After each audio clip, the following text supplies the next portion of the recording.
¿Por qué sí comprarla bajo una estructura en vez de comprarla bajo un nombre personal? Yo siempre veo esto como una escalera, ¿sí? La base, lo más bajo que puede haber es comprarla a nivel personal. Es donde más quedas expuesto en todos los sentidos, impositivo, de propiedad, de control, con respecto a la herencia también. El punto más bajo que puede haber es hacerlo a nivel personal.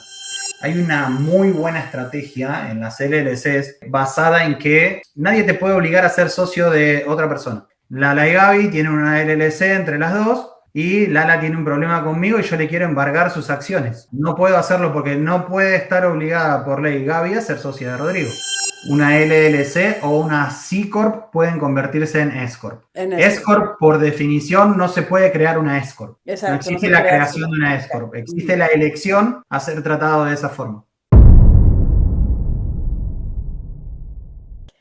Hola, ¿cómo están? Estamos en un episodio más de Real Estate Talks. ¿Cómo estás, Lala? ¿Qué onda, Gaby? Muy bien, pues muy contenta de tener aquí a Rodrigo Barbonetti. Ya lo habíamos invitado antes y los que han invertido en mi fondo saben que es a quien recomiendo por default para que asesore a los inversionistas en temas de creación de empresas, LLCs o Corp, si eres extranjero. Rodrigo, voy a dejar que te presentes. Pero él, pues, como lo comenté, apoya en el tema de creación de empresas, también en los temas contables. Está en Orlando, Florida. Bienvenido de nuevo, Rodrigo. Bueno, muchas gracias, un gusto estar de vuelta con ustedes. Y bueno, hemos avanzado bastante desde aquella primera vez. Eh, Hoy estamos más internacionales todavía. Hemos hecho algunas especializaciones en lo que es tributación internacional, planificación patrimonial para extranjeros y bueno, todo lo que es taxes americanos también, ¿no? Pero más que nada nos basamos en la estructuración para extranjeros, la contabilidad y los impuestos locales en Estados Unidos. Exacto, me Ok. encanta esto porque la primera vez que estuviste en el podcast creo que fue hace 2 años y es bonito ver la evolución. Digo, tanto tú de nosotros como nosotros de ti, de tu despacho, cada vez tienen más gente en el equipo, este, Y, apoyándote y pues da gusto ver eso, ¿no?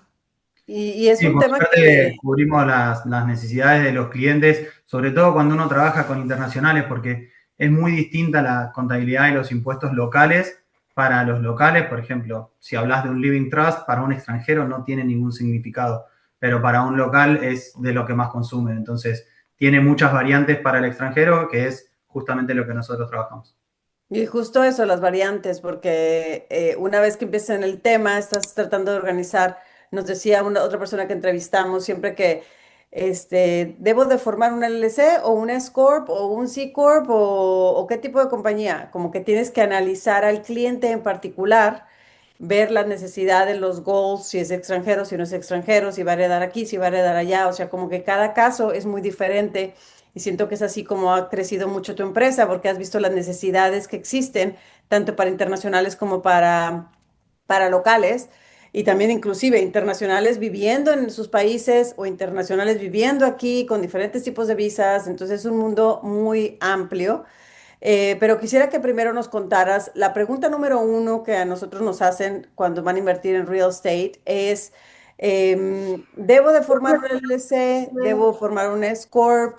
Cuéntanos un poquito las diferencias que tú ves en este tipo de estructuración.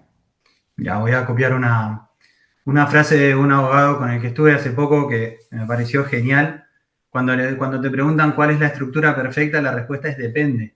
Depende de muchísimas cosas, ¿no? Lo importante es entender el funcionamiento de cada uno, entender los conceptos de control, los conceptos de propiedad. Eso es fundamental, porque, por ejemplo, vamos ya al punto. Una LLC, uno es propietario de las partes de la LLC, ¿sí? Cuando uno ve los papeles, los documentos de una LLC, va a encontrar con que es dueño del 50%, ¿sí? ¿Qué significa ser dueño de ese 50%? Bueno, sos el propietario de esa porción de torta, digamos, ¿sí? Ahí Ujú. te vas a hacer cargo de las pérdidas, de las ganancias y de las responsabilidades. En cambio, en una corporación, ya para hacer una gran diferenciación, uno tiene acciones por el 50%. Las acciones son un derecho a cobro de dividendos, tanto en las ganancias como en la disolución, pero no en las pérdidas. ¿Sí? Ya ahí tenemos una diferencia de donde la corporación se separa más de nuestro patrimonio personal. Entonces ahí ya cuando empezamos a trabajar con extranjeros hablando sobre patrimonios personales para extranjeros es donde, bueno, empieza a entrar la herencia, empiezan a entrar los impuestos, empiezan a entrar un montón de cosas que para el extranjero juegan distinto que para el local. Oye, Rodrigo, y me quisiera hacer un pasito más atrás. Cuando alguien quiere comprar una propiedad en Estados Unidos, una casa, lo que sea, propiedad, o una inversión como la de mi fondo. Bueno, es diferente eso, pero una casa, lo más básico. ¿Por qué sí comprarla bajo una estructura en vez de comprarla bajo un nombre personal? A ver, yo siempre veo esto como una escalera, ¿sí? La base, lo más bajo que puede haber es comprarla a nivel personal. Es donde más quedas expuesto en todos los sentidos, impositivo, de propiedad, de control, con respecto a la herencia también. Entonces, el punto más bajo que puede haber es hacerlo a nivel personal. Subiendo un poquito solamente, tenemos la LLC de un solo miembro. A ver, las LLC son para entenderlo quizás un poco más fácil, es como pensar en un contrato más que en una empresa. Cuando uno piensa en una empresa, piensa en un edificio, un negocio, algo que está funcionando. Una LLC es más un contrato entre personas o o en este caso uno mismo, ¿no? Que sea una single member. Cuando vos sos una LLC de un solo miembro, prácticamente sos una persona. La LLC de un solo miembro no tiene ni siquiera declaración separada de su dueño, declaran la declaración de su dueño, ya sea en el exterior o ya sea a nivel local. Entonces, si vas a comprar una propiedad a nombre de una LLC, single member o a nombre de una persona, realmente estás bastante parecido, ¿sí? Puede mejorar un poco la situación si tenés un ITIN y si ya declarás como contribuyente americano, pero no lográs todavía esa separación de poner el bien bajo una estructura, ¿sí? Más Eso se logra protegido. a partir de la LLC de dos o más miembros. Es el ¿Y para una pareja una pareja es considerada dos miembros o si están casados o es considerado un miembro? Depende del estado. Hay algunos estados que toman la sociedad conyugal de una forma en la que son una sola persona y hay estados que lo toman como dos personas separadas. Ok. Florida, por ejemplo, lo toma como dos personas separadas y hay estados como Texas que no lo toman así. Oye, y el Ok. siguiente paso, yo cuando te vas a una LLC que no es de un solo miembro, pero que es de varios, de dos o más miembros, es un partnership, ¿correcto? Correcto. Ya cuando sos un partnership, ya la partnership declara bajo el formulario 1065, separado del 1040 NR de un extranjero. Entonces tiene su propio formulario, tiene su propia actividad, tiene sus propias cosas por separado y maneja la responsabilidad de formas muy distintas, ¿no?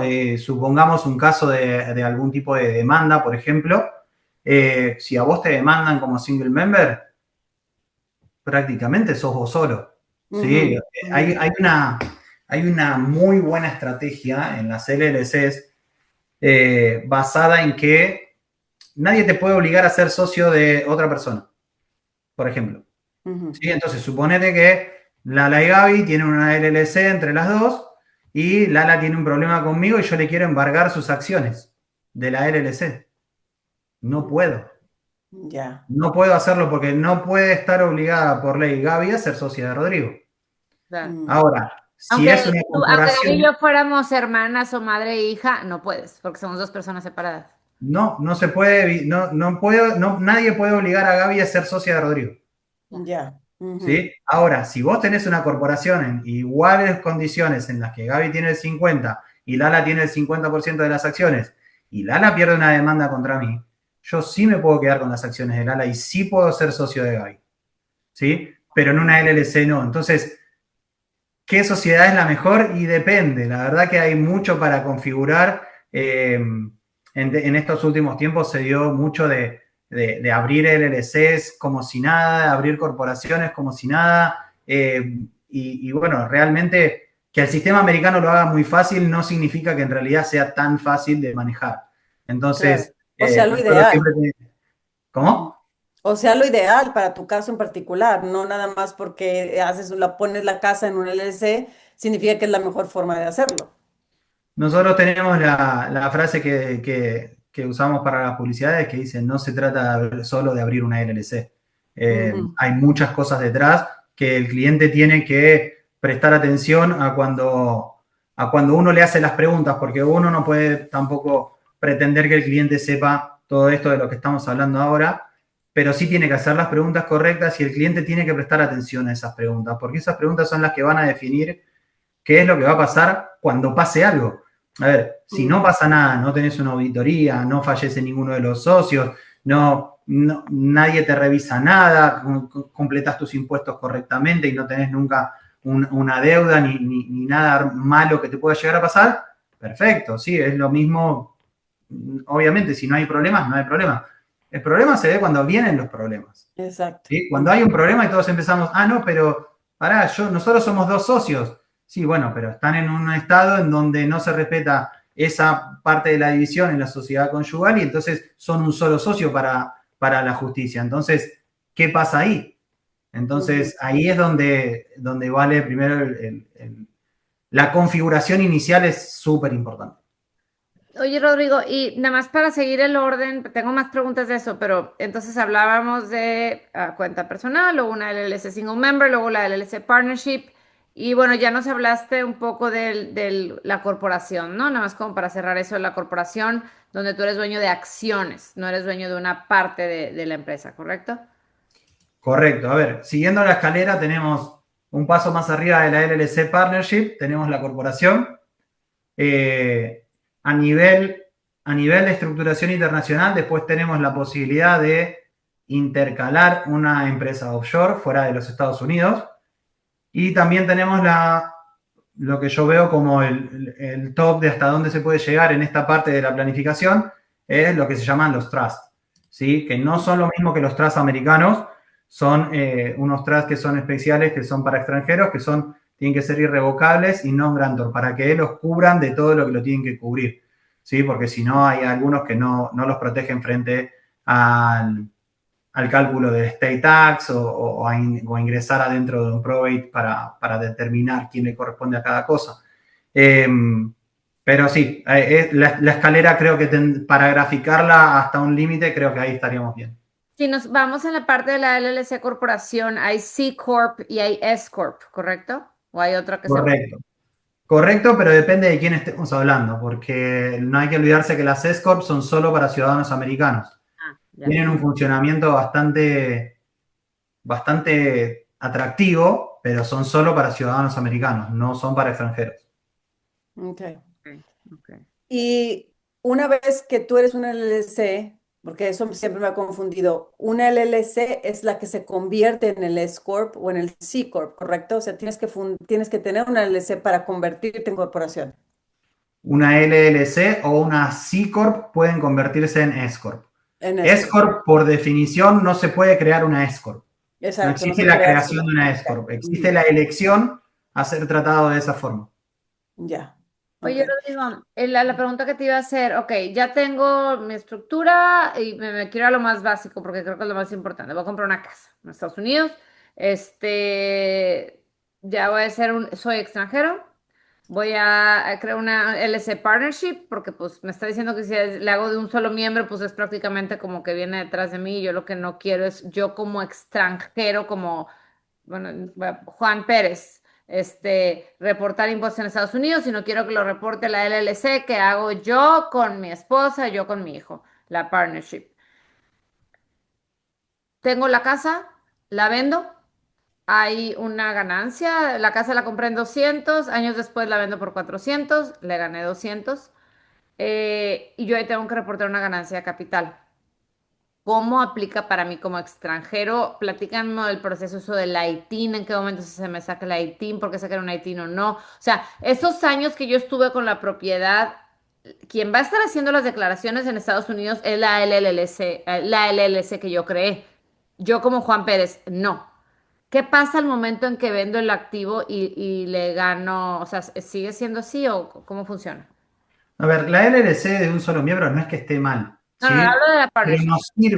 nos sirve para tener ordenados los gastos de negocio, ¿sí? Para lo que más nos sirve es para tener ordenados los gastos de negocio que van a ir volcados en un Schedule C en el 1040 del cliente, o llegado el caso, si el cliente quiere declarar como extranjero, va a tener que hacer otro tipo de declaraciones. Pero vamos al caso en el que el cliente, al tener un ingreso de fuente americana, saca un ITIN y declara en Estados Unidos, ¿sí?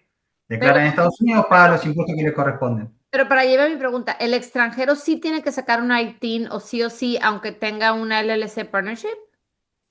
El extranjero, siempre que tenga ingresos de fuente americana, tiene que sacar un ITIN, Ujú. ¿sí? Porque si no, lo que le va a pasar es Independientemente que va de a a tener una nombre de quién está retención, la propiedad. Ujú. claro, va a tener una retención que va a ser mucho más alta que el impuesto que le va a tocar. Pero ese Entonces, ITIN, el extranjero lo va a sacar hasta el momento en que vaya a tener esa utilidad. el ITIN es un procedimiento que se obtiene con una declaración de impuestos. eh, Demora aproximadamente unos 2 meses el IRS en entregarlo. eh, y te sirve como número identificador de impuestos para una persona que no es ciudadana ni tiene algún otro permiso para tener Social Security Number. Lo podés obtener en el momento en el que estás decidido a comprar una propiedad, lo podés obtener en el momento que creás tu LLC, lo podés obtener en el momento en que declarás impuestos con LLC. Hay distintos momentos donde lo podés obtener, depende del uso que le vayas a usar. Por ejemplo, si vos me decís que vas a hacer flipping, ¿sí? Vas a armar una LLC, vas a comprar una propiedad y la pretendés vender en 6 meses, ¿correcto? Ahora, cuando vos quieras vender esa propiedad, te va a aplicar FIRPTA. Sí, Si Ujú. vos pero no tenés el ITIN, vas a tener una retención que prácticamente lo que ganaste en esos 6 meses vas a tener que esperar un tiempo hasta recuperarlo. Entonces, ya capaz que no te deja el capital para poder hacer 2 flips en el mismo año. Entonces, el ITIN, si vas a tener actividad que lo va a necesitar, lo podés hacer en cualquier momento. No es que o hay que hacerlo al principio o hay que hacerlo en la declaración de impuestos. Lo podés hacer cuando lo necesites. El último plazo que tenés es en la declaración de impuestos para declarar impuestos. Cuando claro. hacemos las declaraciones personales, se llena un formulario extra que se solicita el ITIN al IRS. Cuando el IRS lo entrega, se termina la declaración. Pero en el caso de alguien que, digamos, para invertir en una syndication, en una oportunidad multifamily extranjera, realmente el ITIN cada año va a estar reportando lo que ingrese, pero realmente el ITIN lo va a ocupar a la hora que tenga la salida de capital, a la hora que tenga la ganancia, ¿o no? Claro, el ITIN es una declaración de impuestos. Acá el impuesto que estamos hablando son impuestos a las ganancias, tanto de capital como de renta. Si no tiene ganancia, que no se le distribuyó ganancia, no tiene ninguna ganancia, no tiene nada que Ok. declarar. Ujú. En algunos países de Latinoamérica hay lo que se llama el impuesto a los bienes personales. En Estados Unidos no existe ese impuesto. El impuesto que nos afecta es el impuesto a las ganancias. Ok, ok. Regresándome a una pregunta técnica y un poco básica, cuando hablabas de la formación de LLCs y que cada estado tiene diferentes reglas, el, ¿qué te rige? ¿Dónde formaste la LLC o donde compraste las propiedades? Donde formaste la LLC. Ok, independientemente. Y es por eso que muchas veces escuchas todos estos personas que fórmala en Wyoming, fórmala acá, porque acá es mejor, y todos estos, que no sé si son rumores o es verdad que hay unos estados que son mejores para formarla, independientemente si estás comprando propiedades en Florida o en Texas. Sí, totalmente. Y depende también del tipo de inversión que hagas. A ver, si vos vas a comprar una single family home en Texas y tenés que hacer una LLC en Texas, no tenés otra alternativa. Si vas a invertir en un fondo de inversión, por más que el fondo esté en Texas, vos podés armar una empresa en Florida porque no vas a tener una presencia física en el estado.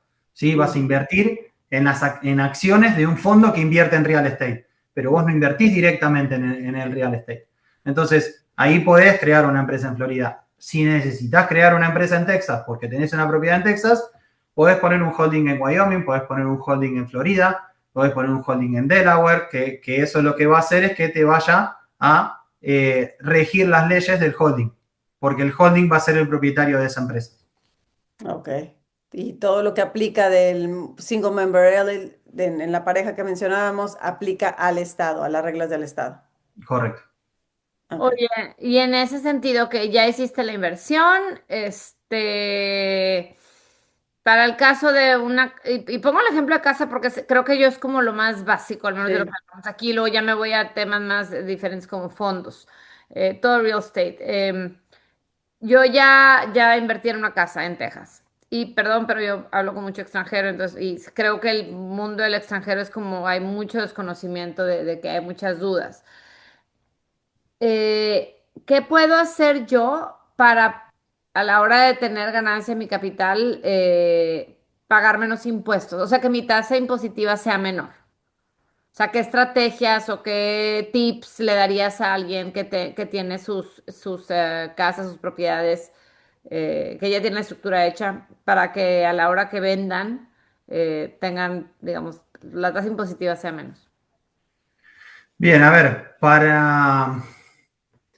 en cuanto a lo que es renta es un poco más sencillo, ¿no? Porque las deducciones para permitir ese negocio es lo que más nos permite bajar la base imponible para pagar menos impuestos.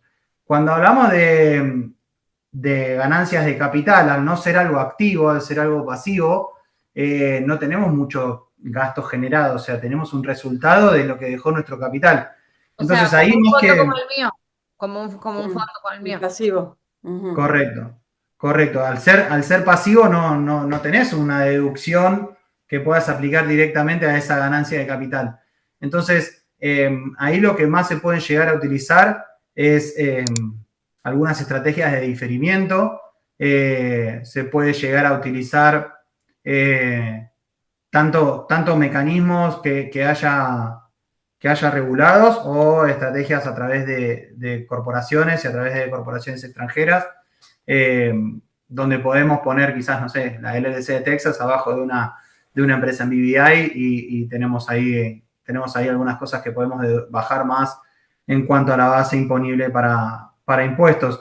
Hay otro mecanismo también que es muy utilizado, que es el 1031 Exchange, que es cuando vendemos propiedades, que nos permite hacer un diferimiento de los impuestos de la ganancia de esa de capital para no pagarlo en este momento y pasarlo a la próxima propiedad.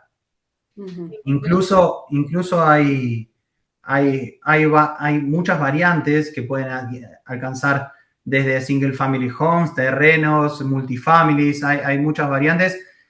Y hay un mecanismo que es muy importante que es el Delaware Statutory Trust, Free Trust. que está orientado directamente al 1031 Exchange y es bastante bueno para utilizar. ¿Qué ventaja tiene que a diferencia de un Century One de cualquier otra forma? O sea, ¿qué ventaja tiene hacer la desviación a Delaware? No, es por el mecanismo que tienen de funcionamiento, ¿sí? Y lo que hacen ahí es que lo aplican dentro de las propiedades, o sea, vos como inversor no te está afectando a tu resultado el pago de impuestos, porque el mismo fondo utiliza el 1031 para pasar de una propiedad a otra sin tener que pagar impuestos. Entonces, cuando hacemos la cuenta de qué es lo que hay adentro del fondo, no se pagan impuestos. Los accionistas tienen más Podríamos, dividendos. fíjate, Gaby, yo tengo un buen contacto, perdón, aquí ya ando haciendo comercial. Sería bueno en un futuro hacer un podcast de ese tema. Del- Claro, porque sí, tiene muchísimas, o sea, muchas ramas del mismo tema, ¿no? ¿Cómo se hace? Ujú. Oye, Rodrigo, me quiero regresar a lo de los gastos. Entonces, cuando inviertes de forma pasiva, por ejemplo, no pudieras meter ahí un gasto de que fui a ver la propiedad a Florida, digamos, o a Dallas. Los Este, gastos de renta no van con los gastos de capital gains. No, pasivo es pasivo, ¿no? Y Correcto, activo, activo es correcto. Si como vos me si decís tuvieras dinero en la bolsa de valores. Rodrigo, pues muchísimas gracias. La verdad es que yo no sé si es porque ya tengo ya varios añitos en esto, pero creo que está todo bastante claro. Aquí lo importante, yo siempre lo comento con mis inversionistas o con nuestros clientes, ¿verdad, Gaby? Que cada situación es única, cada persona tiene ciertas particularidades, entonces no hay como asesorarse con un experto como con expertos como tú, antes de hacer una inversión para pisar sobre un terreno seguro, ¿no? De cómo estás haciendo esta inversión. Te agradezco mucho que estés aquí. Gracias, Rodrigo. No, un placer, Espero como siempre. tenerte de regreso muy pronto. Muchas gracias. Yo soy Lala Elizondo Y yo soy Gaby Proctor, y esto fue Real Real Estate Estate Tax. Talks. Si llegaste hasta aquí es porque te gustó la información y estás interesado en invertir en real estate en Estados Unidos. Para esto hemos creado un entrenamiento que te va a simplificar este camino, ya sea que seas un inversionista por primera vez o que seas un inversionista sofisticado. En la descripción de este episodio está la liga que te llevará a este entrenamiento. O bien búscanos en Instagram como @invierte con Lala y Gaby y comenta con la palabra invertir en cualquiera de nuestras publicaciones y así te mandamos la liga a este entrenamiento. Muchísimas gracias por habernos escuchado. Nos vemos en el siguiente. Escucha un episodio nuevo de Real Estate Talks cada semana. En tu plataforma favorita para escuchar podcasts. Ponte en contacto con nosotros en lalaygaby.com.